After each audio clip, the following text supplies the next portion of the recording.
Hello, welcome back to the Kitchen Table Modelers Workshop. My name's Ian and this is my kitchen table and kitchen. Just thought I'd do a quick video just to sort of show you the setup I've got. Because I work on the kitchen table, I have to put everything out and then tidy it all away every night because it's part of the house, and you know, I've got 4 beds and a wife, so it's a busy house. So everything I use on a daily basis is in one of a few boxes. And it leads to me having this set up on the table when I'm painting, or just the mat and the cloth when I'm just building. So my wife for Christmas bought me a tool stack, which I have to say is amazing. So all my everyday tools that I need is in here. So we'll quick look through it. I can show you the sort of stuff I've got. So it opens out like that, and then opens out like that, and we've got loads of stuff in here. So we've got Superglue, because you always need Superglue. We've got my display cutters, ordinary scissors, pin voices, scribers, metal files, both coarse and fine. Got some pencils, artist pencils I use for doing metal work, a Prismacolor pencil for chipping. We've got some drill bits, because you never go anywhere without drill bits. And then we've got all my sanders. So I have to say I use Flory sanders predominantly. I do a few, one or two others, but I use his products the most because, my opinion, they're the best. They do exactly what they need to do. The quality is really good, the price is good, and if you need them, you can get them. And his shipping up to here in the middle of the North Sea is really quick, because I live in the Shetland Islands, so go to the north of Scotland and then keep going for 100 or so miles, and you'll find these group islands in the middle of the ocean. So, Tamiya X20A, lots of that, because you can never have enough. And then I also keep some of my airbrushes in here, which we'll look at in a second. So, if we close that down, and this is the beauty of this system. You just pop them off the side, lift the top stack off, goes down, and we've got the next one.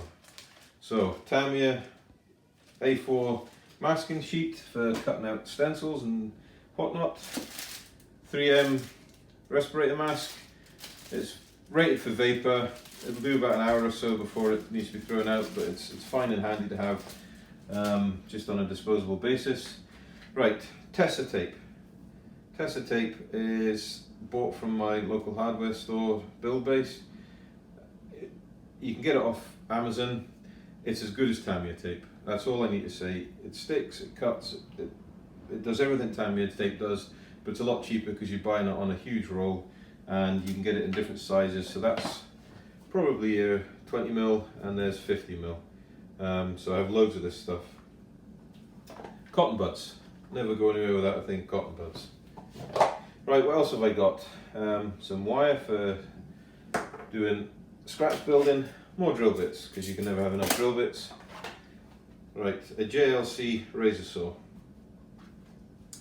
Bought this from Little Cars. If you look them up on Google, it's the best razor saw you can get, and if you're starting out in modelling, it's only about 20 quid, maybe cheaper than that in some places. It's worth buying, it really will improve your modelling. Right, what have we got here? We've got Disposable.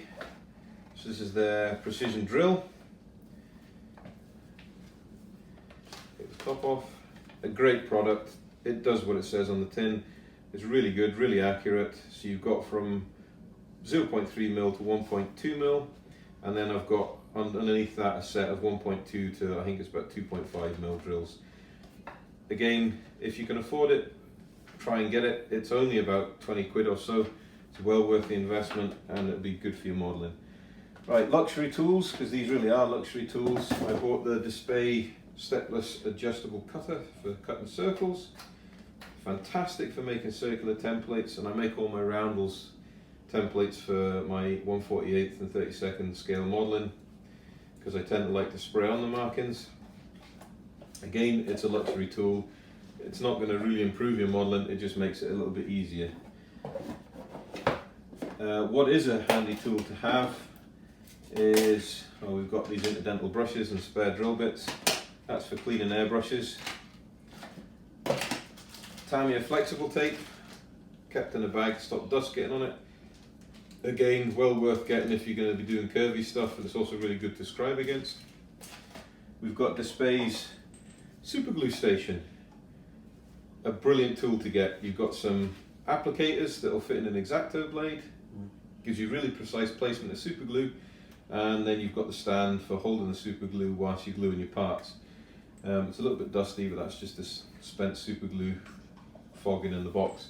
I used that when I was building this, and I wouldn't have been able to do it as easily as I did it without that. So if you can afford it, it's well worth the investment if you're building up your tools.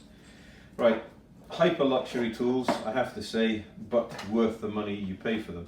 Now I'll qualify this by saying I didn't actually buy these new.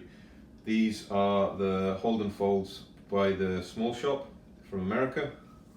I bought both of these second hand, one locally from a modeler who's given up, and then the large one I bought off of eBay, so I didn't pay full price for them. If you can afford it, I would, because they will help and improve your photo etching, but you can get other stuff that's cheaper from the likes of Trumpeter, or you can get unbranded stuff off of eBay. If you're doing a lot of photo etch work, one of these will really help. I also have Tamiya's small nosed or short nosed photo etch pliers that I use. Again, they're a luxury tool, but if you're doing a lot of photo etch or getting into photo etch, they're worth having because they'll make your life an awful lot easier. Right, let's move down to the next drawer. And this is the beauty of this stacking system, is you just pop them off and away to go. So what have we got in here? Well, I've got all my glues and tapes. Yes, I do still use Tamiya tape, and I swear by it because it is brilliant. So 6, 10 and 18mm Tamiya tapes. Mr. Cement S, a fantastic glue. Don't see just too many people using it, but it is brilliant. It's really good. It's as good as Tamiya, extra thin, and works fantastic on, well, it works better on some plastics as others. Airfix plastic particularly likes that. Tamiya extra thin, and then I also have spare Tamiya extra thin, but I've also got the quick setting extra thin, and I have the Tamiya white top cement. All good glues to have to use in different situations. I also have the Revell Contacta. It's a fantastically underrated glue. I use it for belt bonding a lot of big joints, so that'll be fuselage halves, wing joints, wing to fuselage joints. Works a treat.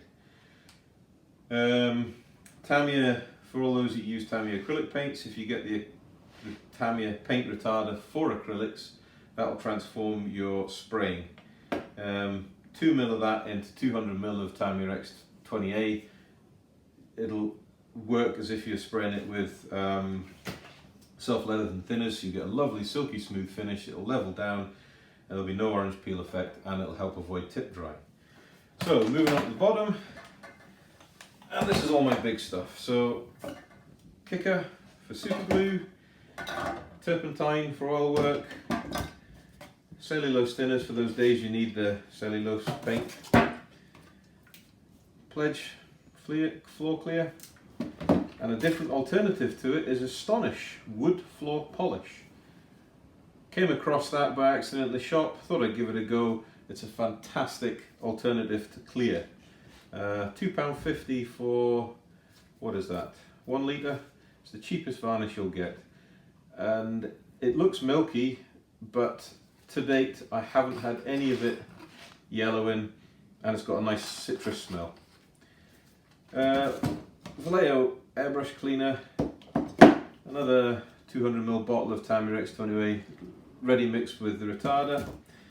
My Tresemme number 3 I use for hairspray chipping, and then my flat coat of choice at the moment is Vallejo's polyurethane matte varnish. Mix it 50-50 with water and it goes down beautifully.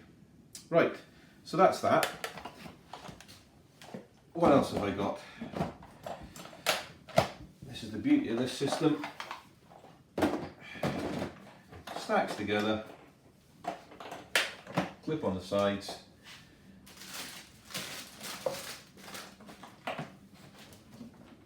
and you're packed away. I think it's probably a makeup artist box, but it's brilliant for modelers, especially if you don't have a lot of space. You can pack all your tools away into very little space. They're all safe and secure, and it's dead easy to move around. Right, so we've seen my stacking tool chest, very, very handy, and this is my painting table workshop setup when I get going. So, painting wise, what do I use? I have 4 airbrushes. I have the Wilder's Dagger, which is a 0.35 needle. Great wide coverage, but it'll also do really neat close-in work. Tends to work really nicely with acrylic paints with a slightly larger needle as well, so you don't tend to get so much tip dry with that. For large areas and flat coats or varnishes, I tend to use this one, which is the PS290 from Pro Convoy with Mr. Hobby.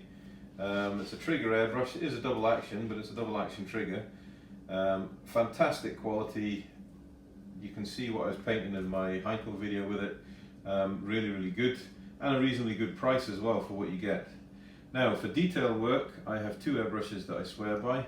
The very highly underrated Hansa 281. It's a fantastic airbrush. It's a double action airbrush, but instead of push down and pull back, it is just one motion of pull back and you'll get air and paint. I would recommend this to anybody wanting to try and get the head around double action airbrushing. If they're moving from a single action to double action, seriously consider Hansa. It's made by Harder & Steenbeck, so you've got the Harder & Steenbeck quality, but it's quite a versatile little airbrush. Dead easy to get to use and easy to maintain. And then the Rolls Royce of airbrushes is my Infinity from Harder & Steenbeck, the CR Plus. You don't really need to say too much about this because most people know about it. A lot of the high profile modelers use it. Again, it's very easy to maintain, very, very accurate, very, very good detail on it, and a lovely airbrush to work with.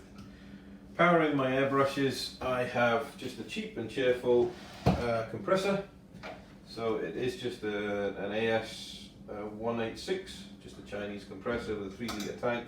I've had this for 8 or 9 years maybe, and it's never let me down. Really reliable, they're cheap to buy, and they do the job. The extractor is an HSE 420. Again, it's just a cheap sort of Chinese one. It does do the 3 meters per second extraction of the air. I don't tend to run with the filter in because I vent straight to outside, and every now and again I'll give it a hoover out and a wipe over to keep it running good, but it does what it needs to do. It takes the fume away from me. I also use the 3M disposable face mask. It's good for about an hour or so of spraying, and it's vapor rated, so it will protect your lungs. From that, we've got a couple of continuous lighting units to get the light right, and then I have a continuous lighting unit here with a smaller daylight bulb I use for lighting my spray booth, but I also use it when I'm just building on the table and need a bit of extra light so I can see what I'm doing. All my paints I store in just boxes, and all my other tools I store in little organizer boxes. So I've got one there with all my scratch building stuff, soldering irons, elasticated threads, Tamiya weathering pastes, bag of evergreen scratch building material,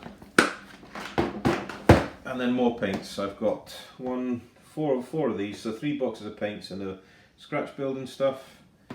Tupperware tubs with parts in that have been part built, ready for paint for other models. A tub full of pegs, because you can never have enough pegs. And then airbrush spare parts. Now, one thing I do have, you can't get them I don't think at the moment, but they are very, very handy. So you've got vernier gauge measuring tools, and then you've got these F-clamps.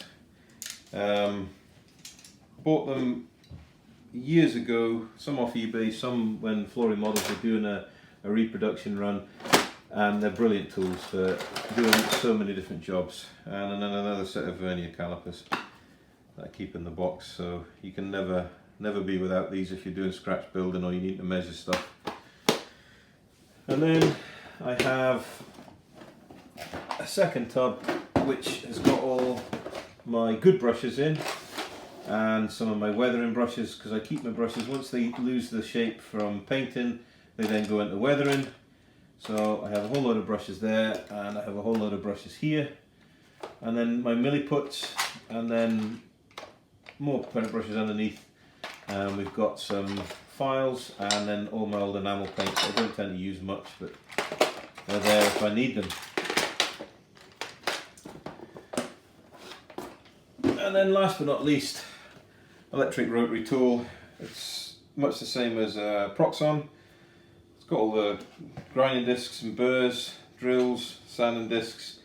Again, it's really handy if you're doing some modification work, or you're working with a little bit of resin, or even if you need to repair an undercarriage or something like that and need to drill something out. So that is my modelling setup. It is the kitchen table. I've always built on the kitchen table because I don't have any other way to do it, and that's how I manage the space. Everything that you see here gets packed away every night, so the table's clear for breakfast in the morning when the kids get up and they're all hungry. So hopefully you enjoyed that. If you have any questions or anything you want to show me want me to show a bit more in depth, please drop a comment below.